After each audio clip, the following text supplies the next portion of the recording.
Ok, bien, apreciados hermanos y hermanas, tengan muy buenas noches, o también puede ser mañanas o tardes, ¿no? En el momento que nos estén observando. Quien les habla soy el hermano Luis Castillo, de aquí de Perú, miembro del grupo Diálogo Sud, con este nuestro tercer episodio. Me acompañan en esta ocasión, como siempre, Jorge Albarrán de Chile y Juan Carlos Huertas también de Perú. Como vimos en el episodio número 2, que tratamos acerca de la doctrina oficial de la Iglesia, la parte uno, el día de hoy analizaremos la doctrina oficial de la Iglesia, la parte 2. ¿Ya? Una breve introducción nada más, ¿no? El propósito de esta segunda parte fue analizar algunos temas un poco más detalladamente, ¿no? En algo que a veces puede ser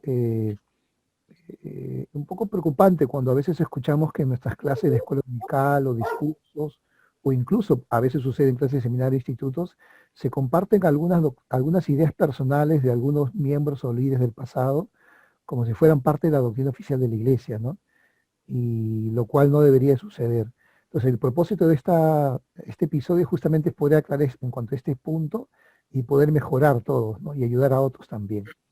Bien, entonces para iniciar voy a compartir pantalla para que ustedes puedan ver las preguntas que vamos a desarrollar el día de hoy. Y esta va a ser, vamos a empezar con la pregunta número uno, que dice, ¿todo lo que declaran o escriben los apóstoles y profetas representan la doctrina oficial de la Iglesia? Esa es la pregunta con la cual vamos a iniciar, ¿no? Bien, entonces doy el tiempo a quien de ustedes quiera iniciar. Eh, Jorge. ¿Sí? Ok. Ok, ok, Gracias, hermano Juan. listo. Este, bueno, yo creo que la respuesta sería un categórico no. No todo lo que declaran o escriben los apóstoles y profetas representan la doctrina oficial de la Iglesia. Ujú. Quiero hacer dos citas. La primera de José Claro, Smith, que él señaló que un profeta eh, declaraba como un profeta cuando estaba actuando bajo ese manto. Es decir, no todo lo que él dice o piensa pasa a ser doctrina en forma automática por el solo hecho que el profeta o alguna autoridad general le puede estar diciendo. ujú, Incluso me encontré con esta parte, hermano, que me llamó mucho la atención, claro, de un artículo que se llama Cómo se establece la doctrina, y decía que incluso el profeta y presidente de la iglesia puede recibir revelaciones de forma personal, pero esta no se convierte en doctrina a menos que sea sostenida por los miembros de la primera presidencia y el quórum de los 12. Tiene que pasar por ese conducto, como ya vimos en la sesión anterior, para que llegue a ser doctrina. No basta con que el mismo profeta lo diga como una idea propia, tiene que seguir ese conducto. Y también, como ustedes recordarán, vimos en la sesión anterior de que la primera presidencia, en conjunto con los 12, son quienes entregan la doctrina revelada, pero también son quienes la interpretan. sí, Entonces, esto es tan claro, es tan delicado, es tan preciso, que ni siquiera el profeta por sí mismo podría él declarar doctrina sin seguir este mismo proceso. Me acuerdo un poco para colocarlo con una forma un poquito más humorística, alguien dijo que, dando un ejemplo un poco exagerado, si el profeta dijera que la luna está hecha de queso, por el solo hecho que lo diga no pasa a ser doctrina. ujú, Cada cosa que el profeta reciba o el Señor le indique, tiene que seguir ese proceso que el mismo Señor ha revelado. Es decir, el presidente de la iglesia lo da a conocer esta doctrina a la primera presidencia y luego a los 12 y luego es aprobada en común como este cuerpo, de este oráculo viviente, entonces que administra la doctrina y que da la interpretación y luego está listo. Solamente se presenta a los miembros de la iglesia para que nosotros podamos apoyar lo que el Señor ha dicho, nada más. Y en este punto creo que también es bien importante destacar que las doctrinas son eternas, no cambian, ya, pero lo que sí pueden cambiar son las prácticas y los programas, de acuerdo con la revelación que nosotros, que el Señor indique que nosotros podamos recibir. Eso es lo que yo podría indicar al respecto. excelente. Sí, justamente lo que menciona Jorge puso en práctica cuando se dio en Doctrina y Convenios lo que conocemos como la Declaración Oficial número uno y número 2, ¿no? Siguió este proceso justamente que bien menciona Jorge, ¿no? Que el presidente de la Iglesia recibieron esa revelación, pero solamente tuvo validez cuando fue sostenida por la primera presidencia, el quórum de los 12, y por la Iglesia, ¿no? Entonces ya pasó a ser canonizado, ¿no? Como una revelación, como una doctrina oficial para nosotros, ¿no? Gracias, Jorge, gracias. Muy bien, sí, Juan Carlos, adelante. Sí, bueno, como bien sabemos, ¿no? Los profetas y los apóstoles también son personas comunes y silvestres como nosotros. Y todos tenemos derecho a tener nuestras propias opiniones, ¿no? Nuestro propio sentimiento o sentir sobre cierto punto, ¿ok? Entonces, el hecho de que ellos sean profetas o apóstoles no quiere decir de que ellos van a dejar esa parte humana, ¿no? Ellos pueden y tienen el derecho de poder dar sus opiniones personales, como cualquier ser humano, sobre un punto específico. Ahora, ¿cuándo sabemos de que realmente es una doctrina oficial de la Iglesia? Cuando ésta está siendo impartida en todas las unidades de la Iglesia, a través de los manuales, a través de las herramientas de la literatura, a través de todas las herramientas que están bajo el, si se le puede decir así, bajo la marca la Iglesia de Jesucristo en los santos de los últimos días, ¿no? Que la respalda. Solo así es oficial una declaración o un escrito de un profeta y un apóstol, ¿no? Pero hay cosas que ellos mencionan cuando son discursantes, ¿no? Ajá. Y a veces usan ciertos términos como me parece, me da la impresión, Sí. creo que. Entonces, allí nosotros podemos darnos cuenta de que están ya entrando al plano personal, o sea, de su punto de vista. Sí, pero también debemos de entender de que el punto de vista que puede tener un líder o su opinión personal no se aleja de la verdad tampoco, ¿no? Porque yo no creo que un profeta o un apóstol, aun cuando diga algo personal, algo que crea que es así, o emite su opinión, se aleje totalmente de los principios correctos y de la doctrina, ¿no? Claro. Todo lo que está enmarcado en el canon de la Iglesia, o sea, todo lo que el canon de la Iglesia, los 4 libros canónicos, es el material que juzga, ¿no? La declaración de las personas.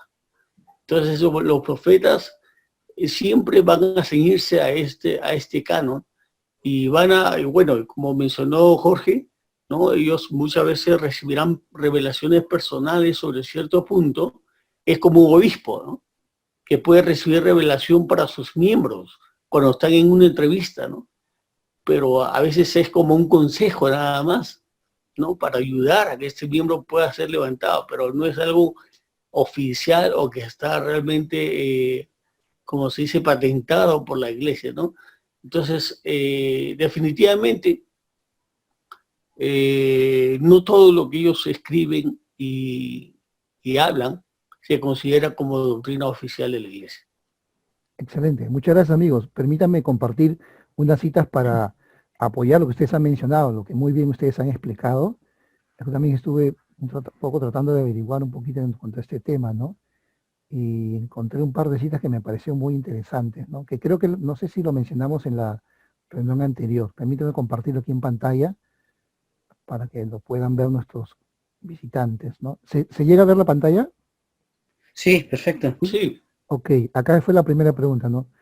Todo lo declaran o escriben los apóstoles y profetas, representa la doctrina oficial de la Iglesia. Y esta es una cita que mencioné en la clase anterior, ¿no? Es una declaración Sí. de la Iglesia sobre este tema, ¿no? Y dice, ¿no? No toda declaración hecha por un líder de la Iglesia, pasado o presente, constituye necesariamente lo que es doctrina. Una única declaración hecha por un solo líder en una única ocasión a menudo representa una opinión personal. Esta primera parte, este pequeño detalle me parece muy interesante y viene a colación lo que dijo Juan Carlos, ¿no? Es decir, es muy distinto cuando la mayoría o todos los apóstoles enseñan lo mismo, ¿no? entonces ahí sí es más probable que eso sí sea doctrina oficial de la Iglesia, ¿no? Que viene por revelación y ha habido un acuerdo entre ellos acerca de una posición, ¿no? Pero cuando es uno solo, en una sola ocasión, una situación especial, ¿no? Generalmente es una opinión personal, como bien señaló Juan Carlos con el ejemplo del obispo, ¿no? Luis, Sí, sí, claro, adelante, Jorge. podríamos justamente insertando ahí lo que tú estás diciendo, recordar la ley de los dos testigos que dice que toda verdad doctrinal siempre va a ser indicada no por una persona, sino por dos o más testigos que van a Excelente, ir certificando esta verdad. Así que me parece muy excelente el punto que tú estás haciendo.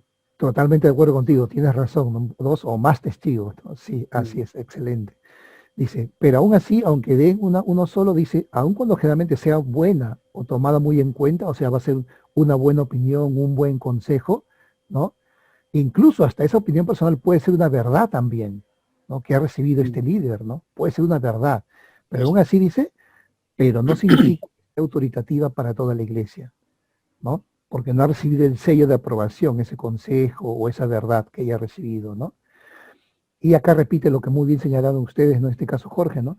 Por exposición divina, la primera presidencia, el profeta y sus dos consejeros, y el quórum de los apóstoles, gobernante, el segundo gobernante más importante de la iglesia, tomó consejo juntos para establecer la doctrina de la iglesia, ¿no? Entonces, de esa manera se aprueba la doctrina de la iglesia, ¿no? Entonces, confirma lo que ustedes han mencionado, ¿no? Y esta segunda cita también me pareció muy interesante, que es, porque la anterior es de 2007, esta un poquito más de 2012, pero dice prácticamente lo mismo. Es una cita del discurso que dio el del Christofferson en la conferencia de abril 2012 y dice, ¿no? Se debe recordar que no toda declaración que haya hecho un líder de la iglesia, pasado o presente, necesariamente constituye doctrina. Comúnmente se da por entendido en la iglesia que una declaración hecha por un líder en una ocasión a menudo representa una opinión personal, que aunque bien pensada no quiere decir que sea oficial o vincule a toda la iglesia, ¿no? El profeta José me enseña que un profeta es únicamente cuando actúa como tal, ¿no? Que un profeta es un profeta únicamente cuando está actuando como tal. Esta es una cita de Christofferson, ¿no? Así es, compañeros. Muy bien. Entonces, si es que desean agregar algo más o pasamos a la segunda pregunta. Quisiera añadir algo, ya que lo que estamos comentando, ahí está Claro. justamente la cita que no me acordaba el detalle que dijo el profeta José Smith. Ah, oh, Un ya, ya. profeta es un profeta únicamente cuando está actuando como tal. Esa Ajá. es la palabra precisa de la cita. Muchas gracias. Yo Sí. quisiera citar un pequeño evento Claro, claro, que creo que sirve para ilustrar esto de las opiniones que los líderes de la claro, iglesia pueden tener, pero que no son doctrina, ¿ya? Pero que tampoco significa que sea algo afuera de los principios. claro. Eh, una vez que el profeta José ya tradujo el libro de Mormón, este se dio a conocer, pasó un tiempo, y entonces a José, al hermano José Smith, le llegó un libro que contenía, escrito por un no miembro de la iglesia, que contenía algunos descubrimientos arqueológicos que se habían hecho en Centroamérica. Entonces, obviamente, los miembros de la iglesia están muy interesados en conocer la opinión del profeta. Y si quizá el profeta en una de esas daba alguna luz o declaraba algo en nombre del Señor, como lo dijo él mismo, acerca de eso. Pero el profeta no hizo ninguna declaración. Él tenía su propia opinión. Él tenía su Claro. propia opinión. Me acuerdo que básicamente lo que él dijo en esa oportunidad es que ese material le pareció muy interesante. Nada más, muy interesante. Pero no dijo si él estaba de acuerdo con la teoría mesoamericana de los pueblos del libro de Mormón o no, o en qué forma sí y en qué forma no. El profeta se guardó su opinión y durante todo el ministerio del profeta, hasta que él es martirizado, él nunca dio ninguna declaración, nunca presentó nada para ser aprobado ante los consejeros, la primera presidencia, ni tampoco ante los 12. Por lo tanto, lo que el profeta haya pensado era solamente su opinión personal. Pero él fue muy sabio entonces en no eso de declararlo, ni obviamente no es doctrina oficial, era la opinión de él, la máxima autoridad, pero era opinión Claro. personal. Sí, Entonces qué eso es muy interesante. interesante y si puede pasar con el profeta, puede pasar con el profeta moderno, los profetas anteriores y las autoridades generales. Sí, es cierto. A veces, Mucho más a nosotros los miembros. también, también. Con mayor razón. Así es. De hecho, a veces, por esto este tema que estamos conversando, a veces nos critican a veces otros grupos cristianos, ¿no? Diciendo que, entonces como que ¿Por qué suceden estas diferencias, ¿no? Y a veces atacan a los miembros por eso, ¿no? Porque hay opiniones personales, pero olvidan a veces que lo que dicen las escrituras y lo que dice mismo el apóstol Pablo. A mí me pareció muy interesante esta cita que hizo Elder McConkie cuando habló de este tema, de las opiniones personales también de los profetas. Citó a Pablo. Es muy interesante lo que dice 1 Corintios capítulo 7, versículos 10 y 12, ¿no?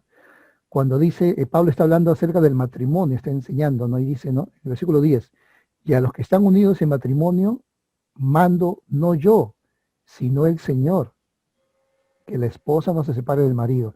Miren esta énfasis que menciona Pablo, mando yo, no yo, sino el Señor. Pero más abajo en el 12 dice algo interesante, ya en el caso que los que ya están separados, ¿no? Y a los demás, yo digo, no el Señor, dice, ¿no? Y más abajo lo vuelve a repetir estas palabras, yo digo, no el Señor. Si algún hermano tiene esposa que no sea creyente y ella consigue vivir con él, no la abandone. O sea, acá hace esta diferencia que estamos haciendo. Entre una cosa es lo que el Señor dice, lo que ya está establecido, y otra cosa es la opinión del líder, del profeta, del apóstol, ¿no?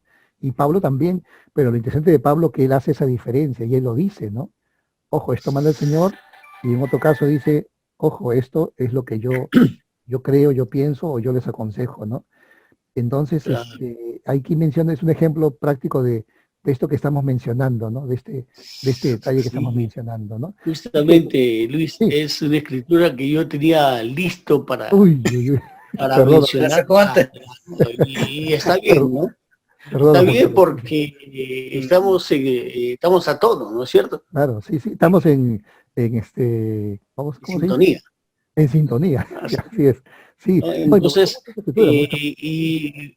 yo lo estaba viendo esto justamente porque aquí Pablo enseña de que él, aún siendo un apóstol, tiene derecho a opinar sobre ciertos temas del Evangelio.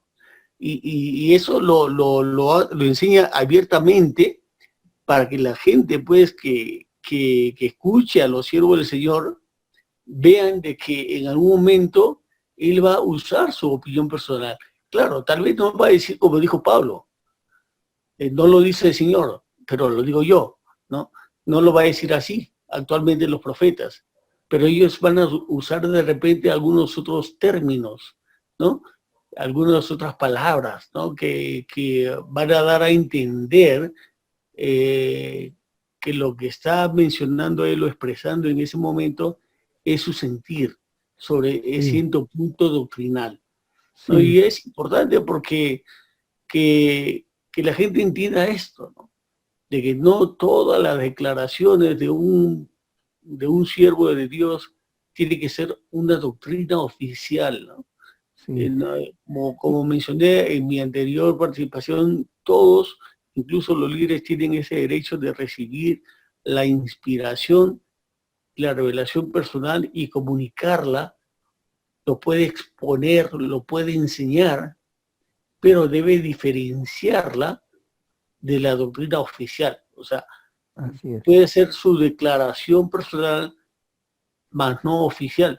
Y eso ocurre con todos los líderes de la iglesia, ¿no? Los profetas hacen muchas declaraciones, pero algunas declaraciones que ellos mismos dicen que no son oficiales, solamente es su posición, ¿no? Su perspectiva, ¿no? De las cosas o de los puntos de él, cómo está viendo la situación en el momento, ¿no? Claro, como Alma también, ¿no? En el libro de Mormón, cuando habla acerca de la muerte y las épocas de resurrección, donde Alma mismo reconoce que no sabía todas las cosas y que si había varios momentos de resurrección, pero él da su opinión, ¿no? Entonces es muy interesante porque, como tú bien dices, ¿no? Un profeta verdadero no asume algo que Dios no le ha revelado, lo dice, ¿no? No se me ha revelado, pero creo que esto es así, ¿no? Como Pablo, como Alma, ¿no? Como nuestros profetas también, ¿no? Esa es un profeta verdadero que no ha recibido una revelación de Dios, no se roga el derecho a declarar una verdad que no ha recibido, sino da su opinión, ¿no? Su mejor opinión posible, de acuerdo a la luz y el conocimiento que tiene, ¿no? Interesante. Muy bien. Bien, amigos. Entonces, sí, adelante, Jorge, por favor. En ese sentido, ahora que quedan como 14 días para la conferencia general que viene ahora, una cosa que siempre me ha llamado la atención y me encanta, me goza, es cuando, como decía el hermano Juan, cuando los líderes van a dar su opinión personal o su impresión personal, ellos usan ciertas frases tipo. Incluso me asombra la humildad del presidente Benson y de los profetas o de los apóstoles, cuando ellos hasta humildemente dicen algo así como, no me acuerdo las palabras exactas, pero dice, si yo entiendo bien, o sea, hombres de grandes conocimientos, de gran nivel espiritual, aún ellos son muy humildes en cómo ellos expresan sus opiniones y en estas expresiones, para citar y también cuando ellos tienen que dar su opinión para opinar. Así es. Dicen, me parece, si entiendo bien, o según yo entiendo.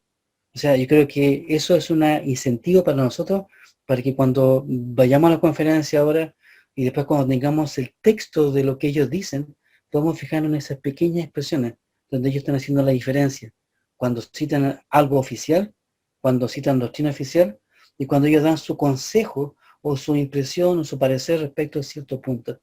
Sí, Así que totalmente. creo que hay un desafío interesante que tenemos para la conferencia para todos nosotros. Sí, muy cierto. Quisiera aclarar a nuestra audiencia, preciosos hermanos y amigos que nos están escuchando, que no vayan a pensar que estamos criticando al líder, al contrario.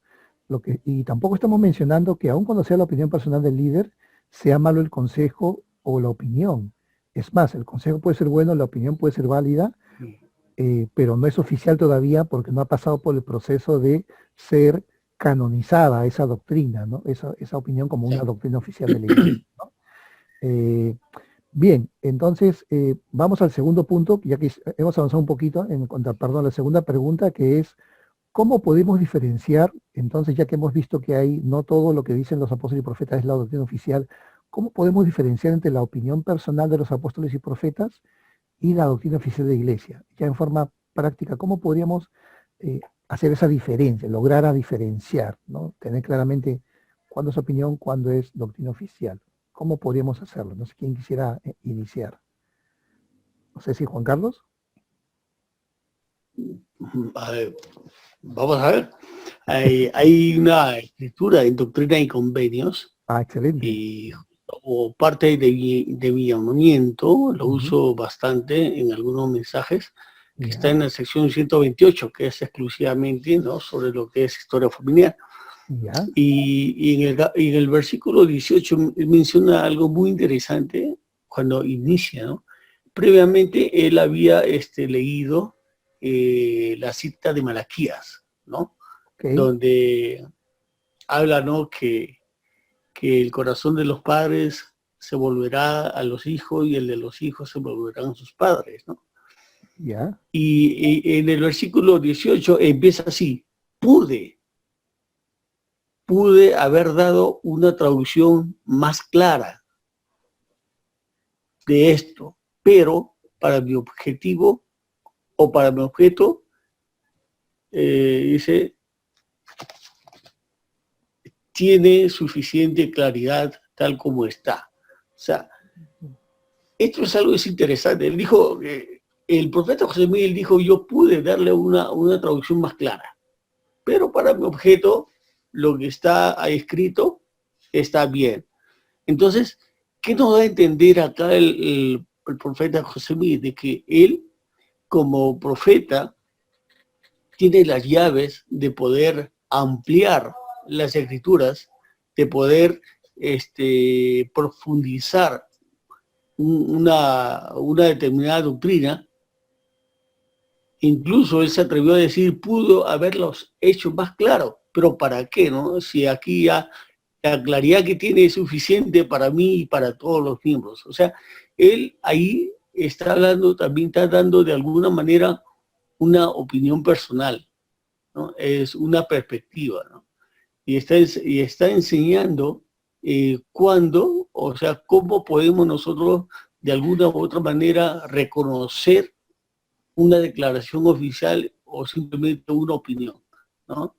Y bueno, entonces, una de las formas de poder diferenciar es que eh, cuando las declaraciones que se están virtiendo están a tono con los libros canónicos, con las escrituras.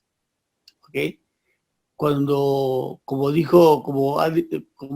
Señor declaró en varias escrituras, lo que declare más o menos que esto no es mía, no es mi doctrina.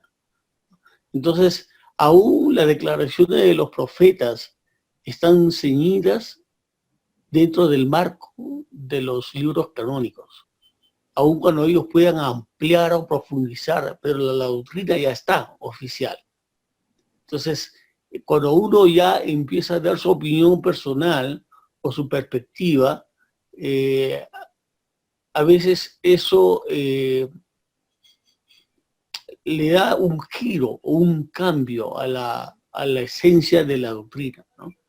Entonces, aun cuando no todo lo que diga, o sea, lo que dicen no es nada negativo, al contrario, aun cuando sea un simple consejo, es una verdad.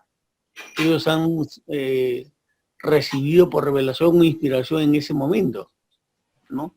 Sin embargo, es importante, bueno, para mí es una forma de poder distinguir o diferenciar cuando algo es doctrina oficial y cuando es simplemente la opinión de un líder. Excelente, Juan Carlos. Entonces tenemos un primer recurso para diferenciar entre cuando escribe o declara un apóstol o un profeta moderno.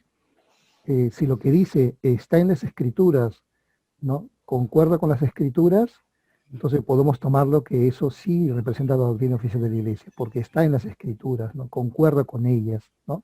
Entonces es un buen punto. Entonces es necesario conocer las escrituras, ¿no? Para poder discernir cuando una opinión es una doctrina o es una opinión personal, ¿no es cierto? Ok, sí, Jorge, ¿algo que quieras aportar sobre este punto? Sí, yo creo que el primer punto de partida sería el conducto, de dónde viene esta declaración, de qué conducto. Porque no es lo mismo que venga de una clase normal de escuela dominical o de un discurso, por muy correcto que pueda ser. El conducto oficial es la conferencia general o los boletines oficiales conferencia general, boletines oficiales y la misma escritura. Segundo, estudiar el mensaje, que es muy importante. Porque no solamente nosotros tenemos una primera impresión cuando vamos a la conferencia, pero eso hay que leerlo, volver a estudiarlo, meditarlo.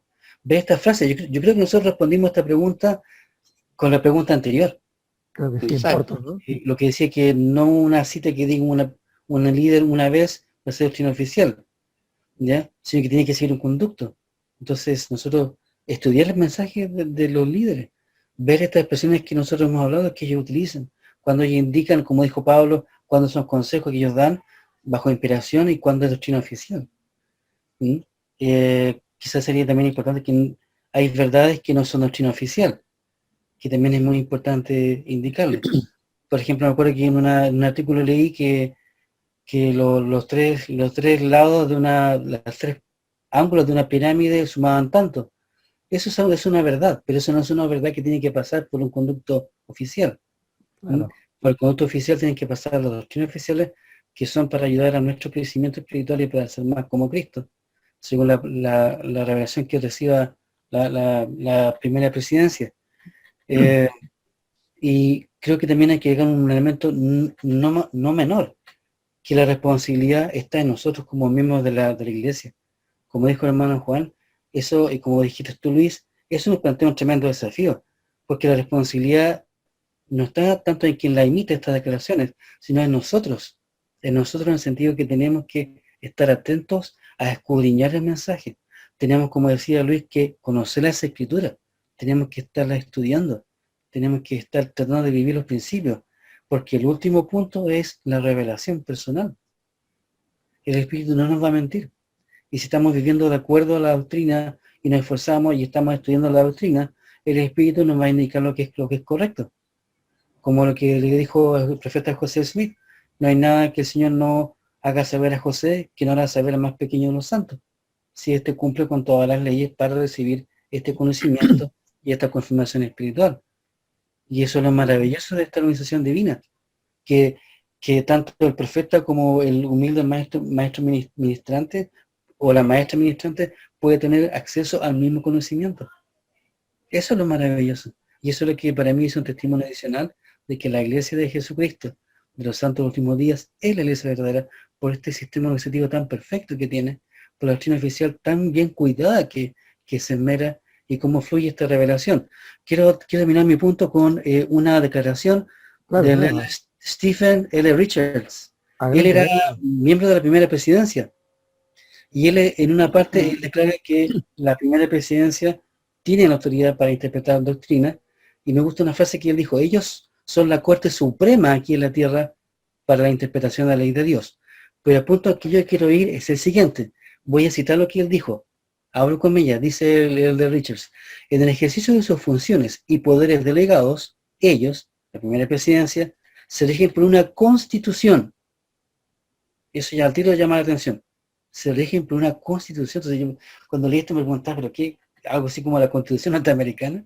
Entonces él dice, se rigen por una constitución, continúo con la cita, una parte de la cual está escrita y otra que no lo está. Y aquí explica a qué se refiere. Dice el de Richards: la parte escrita consiste en la escritura auténtica, antigua y moderna, y las declaraciones registradas de nuestros profetas de los últimos días. Luego añade: la parte no escrita es el espíritu de revelación y la inspiración divina que se relaciona con su llamamiento. Esto lo dijo en octubre del año 1938 y está extractado del manual Las enseñanzas de los profetas vivientes. Entonces, wow, la responsabilidad es nuestra como miembros. Nuestra parte es vivir de tal manera que al estudiar, al utilizar nuestra mente, al escudriñar la palabra y tratar de vivirla, podamos tener el testimonio del Espíritu. Y así va a ser. Excelente. Gracias, Jorge, gracias. Entonces ahí tenemos para nuestros escuchas y los que nos están viendo, entonces, para saber si una declaración, porque nuestros apóstoles y profetas, además de declarar en discursos de conferencias o reuniones oficiales, también a veces hablan y escriben libros también, que no son publicados por la iglesia, son publicados en forma independiente. Por ejemplo, el del Holland, el de Bednar, varios que escriben libros, ¿no? Libros muy buenos, muy interesantes, ¿no? Que hablan de temas doctrinales, otros de principios, otros de consejos, ¿no? Entonces, ahora, ¿cómo diferenciar de sus libros que ellos publican en forma independiente, porque no es una publicación oficial de la iglesia? ¿Cómo saber si lo que contienen estos libros, qué parte de lo que ellos declaran ahí es doctrina oficial y qué parte no, sino sus opiniones personales? Me parece excelente lo que ustedes han dicho, ¿no? Primero, ¿qué dicen las escrituras? Un ejemplo, si lo que dice de Holland en un libro que habla de la expiación, que es un libro muy bueno, ¿no? Y lo que dice está en las escrituras, entonces es doctrina de la iglesia. A lo que agregó Jorge, si lo que dice de Holland en este libro independiente no está en las escrituras, pero está en las publicaciones oficiales de la iglesia, entonces es parte de la doctrina de la iglesia. Y si sumamos a eso, no está en las escrituras, no está en las publicaciones oficiales de la iglesia, pero yo al leer esas enseñanzas de Holland, el Espíritu me confirma de que lo que él dice es verdad, aunque no sea doctrina oficial de la iglesia, yo sabré en mi interior que es una verdad, ¿no? Para mí, no para todos, no para enseñarla, pero para mí será una verdad, ¿no? Entonces lo que me dijo Jorge, por eso es que es tan importante el saber, el Señor pone sobre nuestros hombros el peso de la responsabilidad de saber cuándo algo viene de Él o no viene de Él, ¿no? Y en la revelación del Espíritu Santo, ¿no? Entonces tenemos las escrituras, las publicaciones oficiales, pero finalmente lo más importante, lo que bien señaló Jorge, la revelación personal del Espíritu Santo, para confirmarnos la verdad de todas las cosas, ¿no? Y permítame compartir, agregando a lo que ustedes han compartido sobre este tema que mencionó tanto Juan Carlos como Jorge. Encontré una cita también muy interesante en cuanto a este punto, ¿no? Acá la pregunta era, ¿cuándo se deben considerar como escrituras las palabras de los profetas vivientes? En nuestro caso, profetas vivientes nos referimos a los apóstoles y profetas. Nos dice, el profeta José Mí explicó que un profeta era profeta solamente cuando obraba como tal. Los profetas tienen derecho a tener una opinión personal. No se debe considerar que cada palabra que sale de su boca como una declaración o interpretación oficial. Pero me gusta esta parte, dice, sin embargo, sus discursos a los santos y sus escritos oficiales deben considerarse como producto de su llamamiento profético y deben escucharse. Entonces, me gusta esta parte por eso, ¿no? O sea, lo que es todo lo que es su función oficial, ¿no?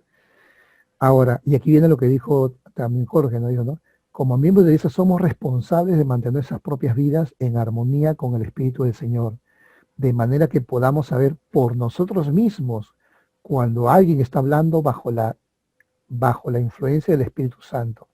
El presidente J. Rubén Clark dijo, refiriéndose a esta responsabilidad, dijo, la pregunta es, ¿cómo podemos saber que las cosas que ellos, las autoridades generales, han dicho, se dijeron conforme los inspiraba el Espíritu Santo? He estado meditando esta pregunta y la mejor respuesta que puedo dar es, podemos saber que un discursante habla inspirado por el Espíritu Santo solo cuando nosotros podemos confirmarlo por medio del Espíritu Santo. En cierto modo, esto pone sobre nuestros hombros la responsabilidad de determinar cuándo ellos hablan inspirados por el Espíritu Santo, ¿no? Entonces me gusta mucho esta cita, ¿no? Es una cita que está en el manual de enseñanza de los presidentes de los profetas vivientes, la página 21, vamos a dejar ahí la cita para que puedan compartirla. Entonces pone el Señor sobre nuestra responsabilidad, ¿no? El conocer la verdad de todas las cosas, ¿no? Como el Salvador prometió, ¿no? Cuando estuvo en Jerusalén, ¿no? Y que vendrá el Consolador, el Espíritu de verdad, el cual os confirmará toda la verdad, ¿no? Así es, apreciados amigos. Entonces pasamos a la tercera pregunta. La tercera pregunta es, ¿por qué es tan importante conocer la doctrina del Salvador? Conocer esta doctrina verdadera. Empezamos por Juan Carlos, ¿te parece, Juan Carlos? ¿Qué dice Juan Carlos? ¿Por qué es tan importante conocer? Ya hemos visto ya cómo diferenciarla, y entonces, ¿por qué es tan importante conocer la verdadera doctrina, la doctrina oficial de la Iglesia, la doctrina de Cristo? Bueno, gracias, Lucho. Es muy importante conocer la doctrina de Cristo, la doctrina oficial de la Iglesia, porque es prácticamente sinónimo. Es importante porque nos ayuda a entender con claridad cuál es el plan que el Salvador tiene para nosotros y qué es lo que Él quiere que nosotros logremos al fin de esta vida. O sea, la doctrina de Cristo nos van a llevar a Cristo, ¿no? Si lo vivimos apropiadamente o correctamente en nuestra vida. Es importante conocer la doctrina de Cristo, la doctrina oficial de la Iglesia, porque nos ayuda a que nosotros podamos centrar nuestra vida o enfocar nuestra vida en lo que es más importante. Y lo que es más importante es las cosas que provienen del Señor. ¿Okay? El poder esforzarnos más por las cosas espirituales. Es como cuando en una ocasión el Salvador va a visitar a Marta y a María y ve que Marta estaba muy afanada en los quehaceres, mientras María estaba al pie, ¿no? Escuchando a los pies de Jesús. Y Marta le dice, Señor, ¿no te da pena que yo solo esté haciendo todas las cosas? Y María, dile que me ayude. ¿Y qué es lo que le dice el Señor? Marta, estás afanada con todas esas cosas, pero María eligió la buena parte, ¿no? Entonces, el poder tener la doctrina de Cristo nos ayuda a nosotros a elegir la buena parte, para poder de esa manera ser aptos y admitidos en su presencia. Gracias, Juan Carlos. Interesante, ¿no? La doctrina, la importancia que tiene, ¿no? Juan Carlos ha dado su perspectiva. Jorge, algo que tú quieres agregar, ¿en por qué es importante, consideras tú, conocer la doctrina? Porque Doctrina y Convenios señala que no nos podemos salvar en la ignorancia. Es imposible. Necesitamos un conocimiento, pero este conocimiento tiene que ser divino y por lo tanto perfecto. Y ese único conocimiento está en la doctrina oficial del Evangelio de Jesucristo. Es la única forma que nos abre la puerta para poder ser salvados y exaltados. No hay otra manera. Pero quiero decirlo con las palabras de Brian Kay Ashton, que fue el segundo consejero de la presidencia general de la Escuela Dominical. Esta cita está de octubre de 2016. Él dice, por otro lado, la doctrina de Cristo es el medio, el único medio por el que podemos obtener todas las bendiciones que están disponibles a través de la expresión de Jesucristo. Me encantó esta cita porque creo que lo dice todo. No hay ninguna forma, y él dice, el único medio, no hay otro único medio para tener toda la misión de la expresión de Cristo, que son salvación, felicidad, paz y gozo y exaltación, a menos que tengamos esta doctrina, el acceso a la doctrina pura, no a la doctrina contaminada, la doctrina completa, pura, la plenitud del Evangelio de Jesucristo. Y él hace una reflexión que yo quisiera citar. Él dice, Claro. cómo podemos aplicar esa doctrina para que realmente se produzca ese efecto en nosotros? Y él dice algo muy simple, pero que creo que es muy importante para nosotros. Voy a leer lo que dice él. Dice, una manera de aplicar esta doctrina de Cristo más plenamente a nuestra vida, dice él, sería hacer un esfuerzo consciente de cada semana de prepararnos para la Santa Cena, al dedicar un tiempo para considerar en oración aquellos aspectos en los cuales necesitamos mejorar. Entonces, dice él, podríamos llevar al altar de la Santa Cena un sacrificio de por lo menos una cosa que nos impida ser como Jesucristo. Y entonces suplicar ayuda con fe, pedir los dones espirituales necesarios y hacer convenio de mejorar durante la semana siguiente. Oh, lo perdimos. Pero, Ok. ya, entonces como estaba con esta cita de este hermano que acabo de mencionar, él nos dice entonces que la doctrina de Cristo, la doctrina oficial, es la única fuente que nos permite poder acceder a todas las misiones de la expiación. Y él nos sugiere este método de poder prepararnos cada semana para poder ser más como Cristo y en participar de la Santa Cena, poder pensar en una cosa que nos pueda ayudar a ser más como Él, en alguna cosa que tengamos que dejar, que nos impide llegar a ser más como Él. Y mediante la ayuda del Espíritu, Él dice que eso va a ser posible, que gracias a este conocimiento divino, a esta doctrina oficial, al tratar de vivirla, entonces llegamos a ser un poco más como Cristo. Eso era Ok. básicamente. Ok, excelente, Jorge. Bien, bueno, por problemas técnicos perdimos conexión con Juan Carlos, pero él nos va a dar respuesta grabada y vamos a agregarlo a esta participación. Bien, entonces me tocaría a mí compartir algo sobre la respuesta, por qué es tan importante conocer la doctrina del Salvador, la doctrina de Cristo. Y yo quisiera resumirlo en este versículo de Escrituras, ¿no? Eh, porque el conocimiento exacto de la doctrina nos puede llevar a Cristo y finalmente a la salvación, como bien ha mencionado Juan Carlos y Jorge, ¿no? Y me gusta esta escritura muchísimo, ¿no? Dice del libro de Mormón, ¿no? Acerca de los descendientes de los lamanitas, ¿no? Dice, y llegarán al conocimiento de su Redentor y de los principios exactos de su doctrina para que sepan cómo venir a Él y ser salvos. Esto me encanta, ¿no? Dice, para que podamos saber nosotros cómo venir a Cristo y por lo tanto ser salvos, ¿no? Entonces, me gusta mucho, justamente recalca lo que bien mencionaron tanto Juan Carlos como Jorge, ¿no? Acerca de la importancia de la doctrina, ¿no? La Yo importancia de la creo que doctrina, habría que subrayar la palabra exactos. sí, ¿no? Los principios exactos de su doctrina, sí, realmente es muy, muy significativo, realmente altamente significativo esto que mencionan, ¿no? Lo que dice el Señor, ¿no? Los principios exactos, ¿no? Y la importancia de conocer la doctrina correctamente, exactamente, ¿no? Entenderla bien, no malinterpretarla, no tergiversarla, no, como tú bien dices, no contaminarla, ¿no? No cambiarla, ¿no? Esto es muy importante, muy importante. Bien, entonces sería la última pregunta para terminar. ¿Qué bendiciones personales hemos recibido por conocer la verdadera doctrina? O sea, ya nuestra experiencia personal, ¿no? ¿De qué forma nos ha bendecido nuestra vida el conocimiento de la doctrina? Al menos un punto o algo que queramos compartir. Empieza Jorge y de ahí yo termino.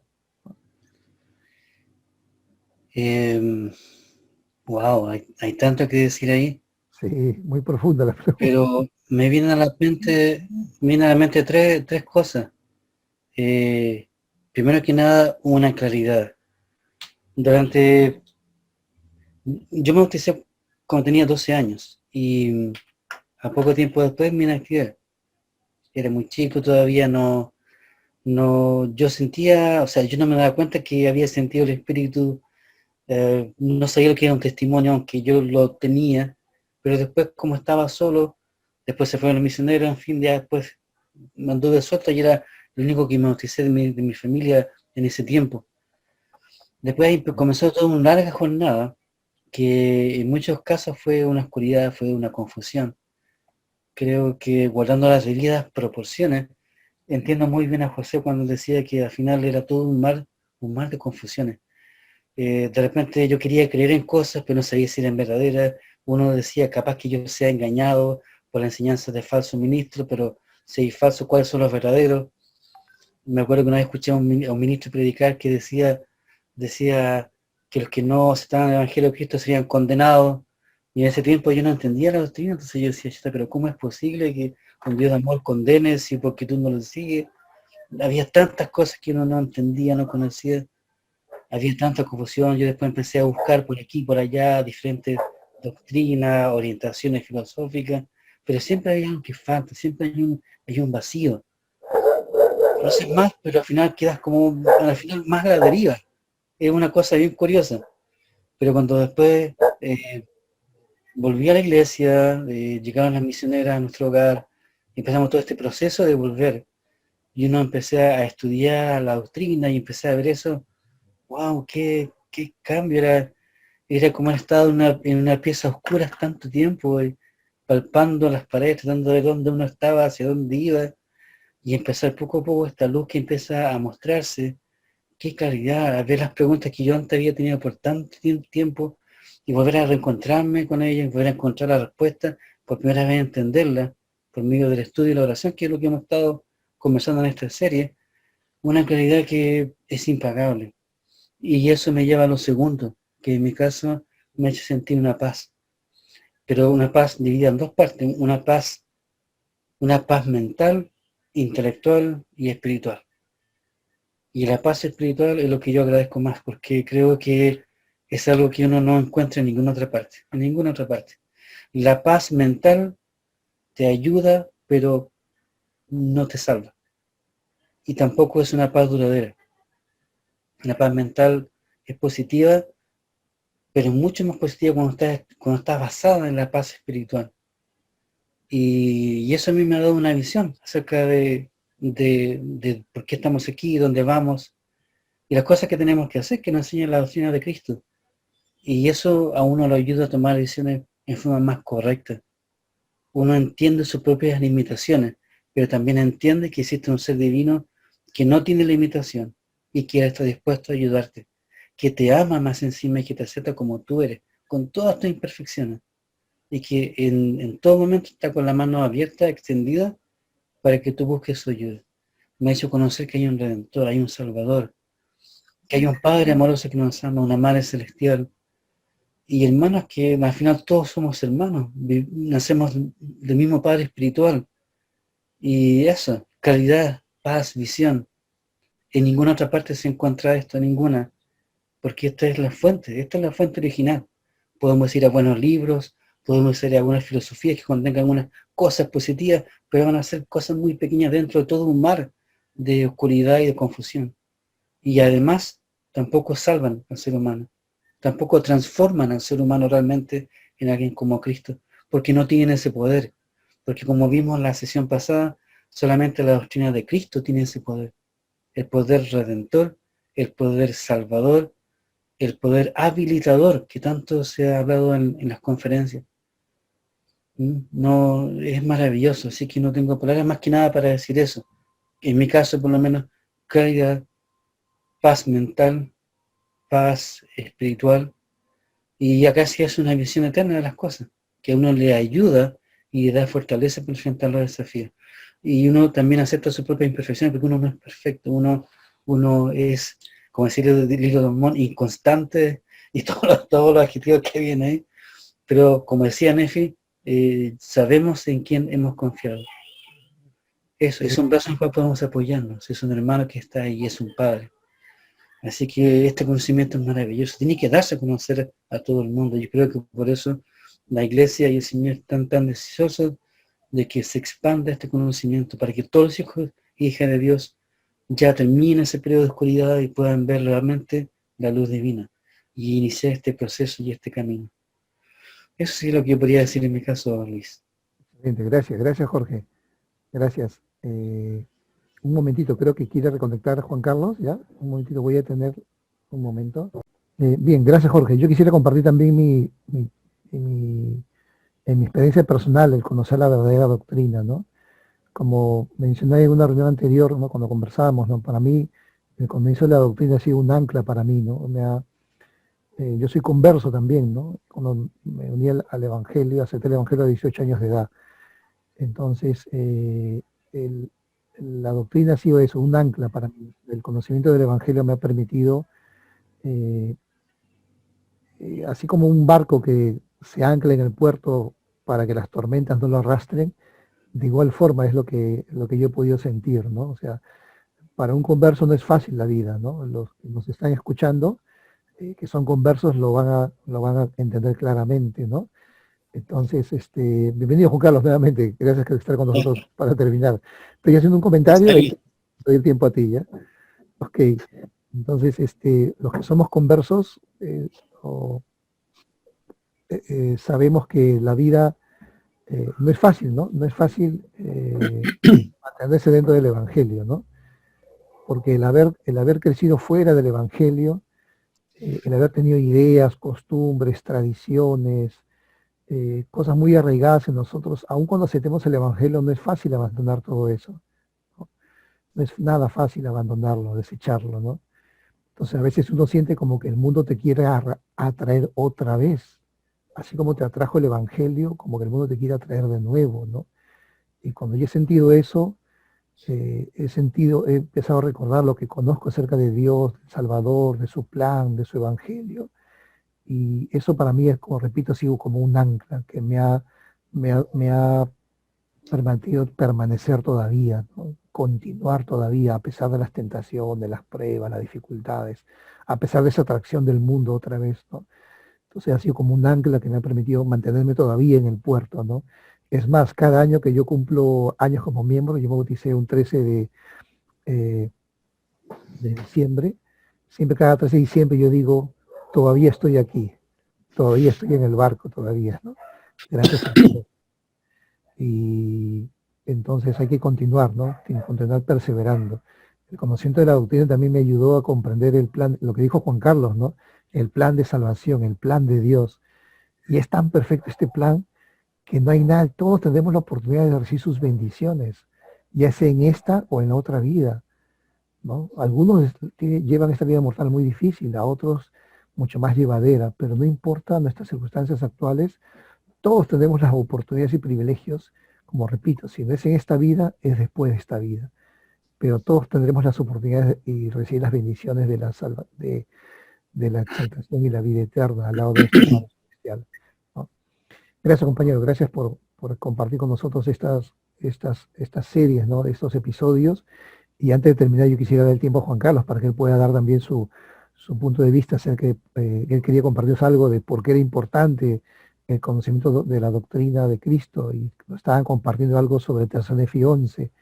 Y después de eso, Juan Carlos, también si tú quisieras decir algo más personal en cuanto a cómo ha bendecido tu vida el conocimiento de la doctrina. Adelante, Juan Carlos.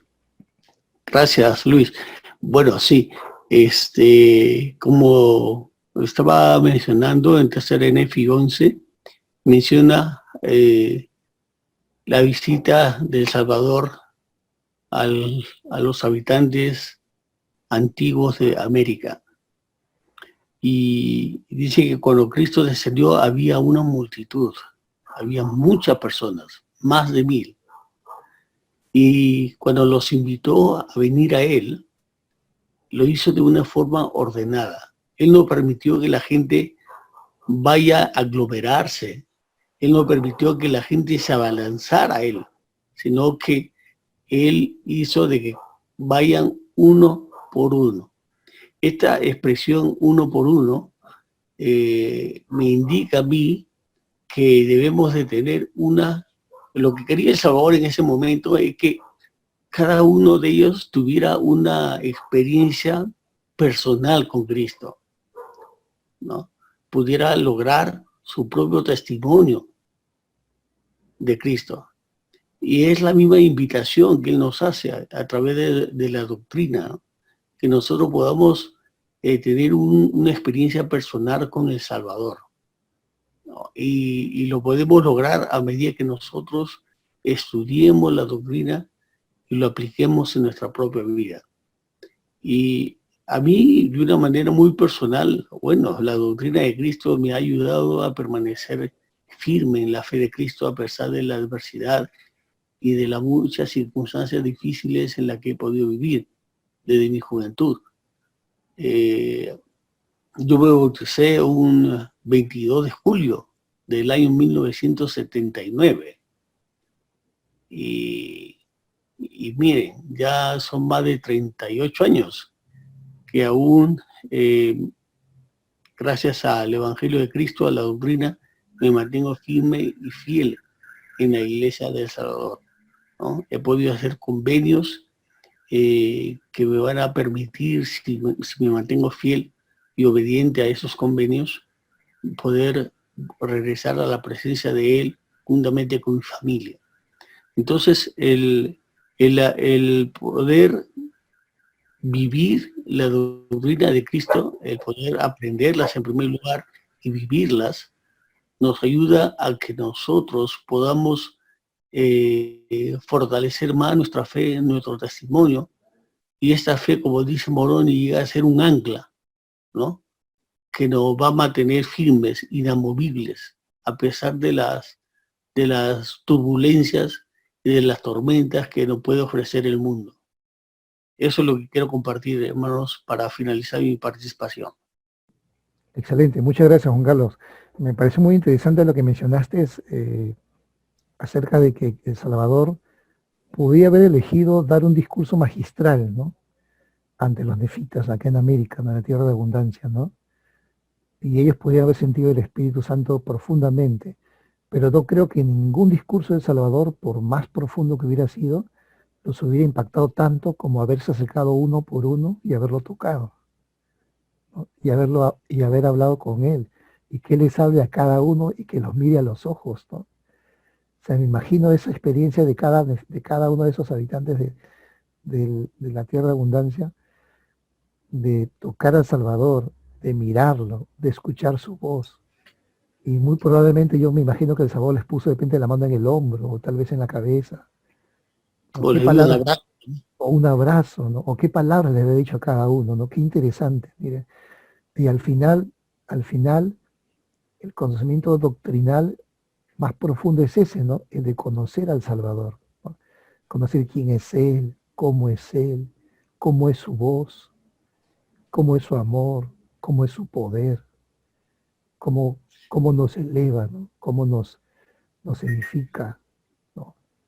Qué interesante realmente, qué interesante, ¿no? Lo que hizo El Salvador. Y creo que con eso podríamos terminar esta sesión de conocer la doctrina, ¿no? De conocer al Salvador realmente como Él es, ¿no? Como Él es. Gracias amigo, gracias Jorge, gracias Juan Carlos. No sé si hay algo más que quieran decir, sino para dar por terminada la sesión. Adelante Jorge, por favor. Luis, solamente agradecido por esta oportunidad de compartir nuestros testimonios, nuestras experiencias. Y agradezco que el hermano Juan haya compartido esta experiencia de Salvador, porque creo que es muy reveladora. Y quisiera solamente añadir a lo que él dijo, de que la experiencia que tuvieron esas 1000 y tantas almas en ese día, no solamente le afectó a ellos, sino que le afectó a ellos y a las generaciones después de ellos. Porque recordemos de dato no menor, después de ese momento, ellos fueron fieles por 400 años. 400 años. Más de 4 generaciones, ¿no? Fieles. Claro. Eso demuestra lo que puede hacer el poder habilitador, el poder conocer a Cristo y el desafío que tenemos para llegar a un nivel así. Wow, significa que tenemos que lograr una gran conversión para poder impactar nuestras familias hasta por 400 años hacia adelante. Excelente, muchas gracias amigos, realmente ha sido muy muy edificante para mí, muy instructivo para mí compartir con ustedes el día de hoy este tema, con aquellos que nos están viendo, escuchando, realmente gracias a preciosos hermanos, y el Evangelio es verdadero, preciosos hermanos que nos están viendo y escuchando. Si ustedes tienen preguntas, con mucho gusto, nosotros estamos para poder ayudarles. No crean, nosotros hemos tenido muchísimas preguntas, muchísimas, y aún tenemos preguntas, pero hemos ido encontrando las respuestas poco a poco, encontrando estas respuestas. Y con mucho gusto podemos ayudarles. Tienen preguntas, escríbanlos debajo de este video que va a estar en YouTube, o en nuestra página web también, que está ahí en el enlace, las preguntas que tengan a bien hacernos para poder compartir. Que Dios nos bendiga, puedan tener una buena semana. Nos vemos en el tercer episodio de este proyecto que hemos llamado Diálogo Sud. Bien, hasta luego Jorge, hasta luego Juan Carlos, nos estamos viendo. Un gusto, Nos gracias. vemos, Lucho. Hasta luego, hasta luego. Luego, Jorge, nos vemos.